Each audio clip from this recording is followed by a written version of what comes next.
जय मसीह की। संडे महीना पे इस यूट्यूब चैनल पे या संडे का मन्ना इस चैनल पे आके बहुत अच्छा लग रहा है। और ये जो टॉपिक है इन हिज इमेज, सचमुच जैसा परमेश्वर चाहता है उसकी समानता में हम बढ़ते रहें। आज मेरी खुश नसीबी है कि थोड़ी देर के लिए आपसे इस पेज पे इस टॉपिक पे बातचीत करने वाला हो सकूं। हमारा खुदावंद चाहता है कि हम उसकी समानता में बने रहने वाले हो सकें। और उत्पत्ति उसके 5 बाब में ऐसा लिखा भी है कि जब परमेश्वर ने हमारी सृष्टि करी तो उसने हमें अपनी समानता में, अपने स्वरूप में बनाया। उसने पेड़ पौधे बनाए, उसने जीव जंतु बनाए, पर किसी को अपना रूप नहीं दिया। पर हमको और आपको अपना स्वरूप, अपना रूप, अपनी छवि इसलिए दी ताकि हम उसकी समानता में कुछ बनते जाएं, बेहतर होते जाएं। परमेश्वर जैसे विचार हों, परमेश्वर जैसे ख्याल हों, परमेश्वर जैसी आदतें हों, परमेश्वर जैसा हाव भाव और स्वभाव हो, और परमेश्वर की तरह हमारी भी महिमा होने पाए। पर खुदा के लोगों, अफसोस, अगर हम आगे इसी उत्पत्ति इसके 5 बाब को पढ़ते हैं तो लिखा है परमेश्वर ने जब मनुष्य को अपने स्वरूप में बनाया, सो लिखा है आदम जब 120 साल का हुआ तब उसने अपनी ही समानता और स्वरूप में एक पुत्र उत्पन्न किया जिसका नाम शेत रखा। आपको बताऊं, उस समय में 120 साल तकरीबन जवानी की उम्र हुआ करती थी, क्योंकि लोग 8-8, 9-9, 100 साल जिया करते थे। बिल्कुल जैसे इस समय में प्राइम टाइम 25, 30, 35 साल का होता है जवानी का समय।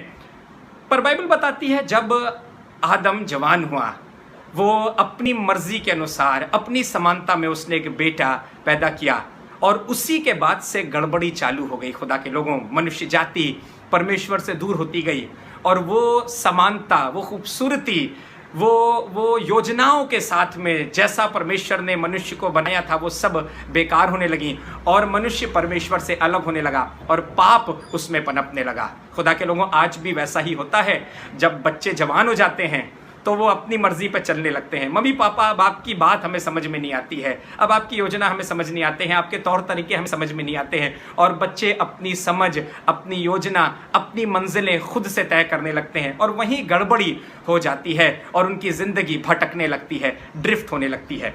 पर जब हम खुदावंद की समानता में बने रहेंगे, जब परमेश्वर के स्वरूप में हम बने रहेंगे, अपने आप को खुदावंद में बनाए रखेंगे, तो हमारी जिंदगी फलवंत होने पाएगी, हमारी जिंदगी आशीषित होने पाएगी, और हमारी जिंदगी से वो सब कुछ होने पाएगा जैसा खुदावंद चाहता था। क्योंकि उसने यही चीजें तो ध्यान में रखते हुए हमें अपना रूप दिया ताकि हम उसकी मर्जी को पूरा करते हुए आगे बढ़ें। हम उसके राजदूत हों, उसके एम्बेसडर्स हों, हम उसके रिप्रेजेंटेटिव्स हों इस जमीन पर, और हमें और हमारे कामों को देखकर लोग खुदा को देखें, खुदा के जलाल को देखें, और उनकी जिंदगी से खुदा महिमा पाने वाला हो सके।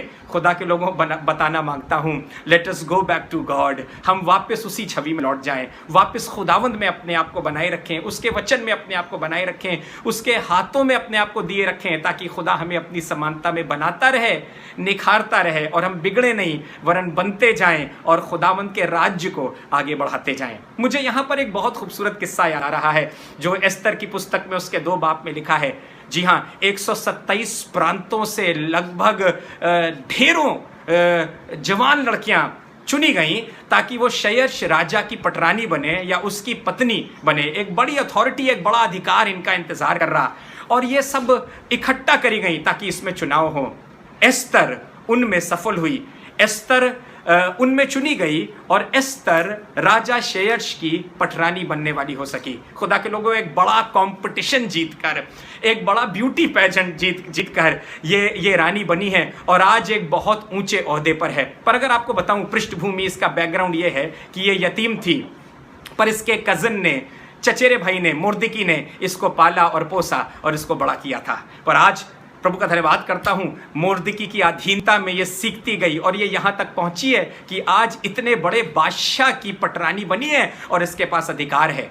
पर यदि एस्तर 2:20 आप पढ़ेंगे आपको अच्छा लगेगा, मुझे बहुत अच्छा लगा। लिखा है कि वो मुर्दकी की बात को बिल्कुल उसी तरीके से मानती रही जैसा अपने पालन पोषण के समय में माना करती थी। जब रानी बन गई, जब पद आ गया, जब अधिकार आ गया, तब भी अपने पालन पोषण करने वाले की बात को उसी तरीके से मानती रही जैसा पहले माना करती थी। खुदा के लोगों, हमारे पास कितना अधिकार क्यों ना हो जाए, कितने जवानी में जोश क्यों ना हो, कितना सामर्थ्य क्यों ना बन जाए, कितना एजुकेशन क्यों ना हासिल कर लें, पर हम हमेशा याद रखें हम किसकी छवि में बनाए गए हैं, और उस छवि में, उस अधिकार की अधीनता में जब बने रहेंगे तो हमारी जिंदगी भी फलवंत होने पाएगी।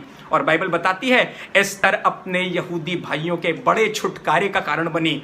बहुत खुदा ने इसको इस्तेमाल किया, यहां तक कि इसके नाम से एक छुट्टी का दिन ठहराया गया और बड़ा भोज माना गया, और वो एस्तर का भोज कहलाया। यदि हम और आप चाहते हैं हमारे जिंदगी से आसमान का खुदा बड़ी महिमा पाता रहे, बहुतायत से खुदा का काम हमारी जिंदगी से होता रहे और उसकी योजना में हम आगे बढ़ते रहें, तो हमें उसके स्वरूप में बना रहना जरूरी है, हमें उसकी समानता में बना रहना जरूरी है, उसकी अधीनता में बना रहना जरूरी है, ताकि उसकी मर्जी को करते हुए आगे बढ़ें। और यकीन मानिए आपकी भी जिंदगी से बड़े काम होंगे, खुदा बड़े महिमा लेगा, बड़ा जलाल पाएगा, और आप उसके लिए इस्तेमाल होने योग्य एक काबिल और सफल बर्तन ठहरने पाओगे। खुदा आपको बरकत दे, खुदावंद में बने रहें, उसकी समानता में बनते रहें, और आपके द्वारा खुदा की बड़ी महिमा होती रहे। God bless you. खुदा सुनने वाले सबको बरकत दे। Praise the Lord.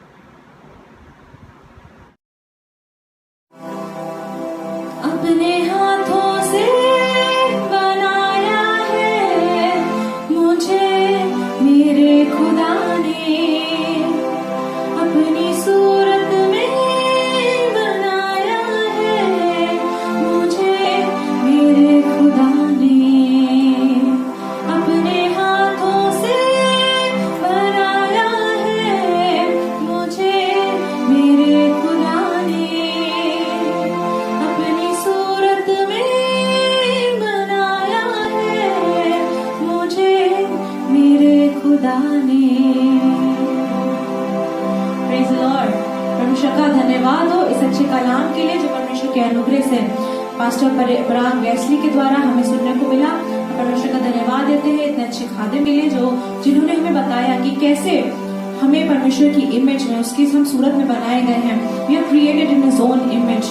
Hallelujah. Let's pray. Thank you Jesus. धन्यवाद हो पिता परमेश्वर अच्छे कलाम के लिए खुदा जो आपके सेवक पास्टर पराग वेस्ली के द्वारा हमने सुना है। हम धन्यवाद देते हैं यीशु मसीह कि आपने हमें अपने रूप में सृजा है, हम सृजे गए हैं खुदा आपकी समानता में। खुदा हम धन्यवाद देते हैं यीशु मसीह, आपने परमेश्वर आपने हमें अपने हाथों से बनाया है। अब चाहते तो हमें बोल के हमें हमारा निर्माण कर सकते थे जैसे आपने बाकी चीजों को बनाया, पर परमेश्वर आपने हमें अपने हाथों से रचाया है, आपने हमें हाथों से रचा है। हम आपके हाथ से बनाए हुए लोग हैं। हम आपका धन्यवाद देते हैं कि आपने हमसे इतना प्रेम किया खुदा, कि आपने हमें अपनी सूरत दी है खुदा। हम धन्यवाद देते हैं। हम दुआ करते हैं यीशु मसीह कि हम इस इमेज को जहाँ भी जाएं कैरी करें खुदा, जो आपकी इमेज है जो हमारे अंदर से दिखाई पड़ती है खुदा, हम जहाँ जाएं उस इमेज को कैरी करने वाले हो सके खुदा। उस सूरत को खुदा हम दूसरों को दिखाने पाए, ना केवल सूरत खुदा पर आपकी सीरत भी खुदा हमारे साथ साथ हर जगह जाए, हमारे साथ खुदा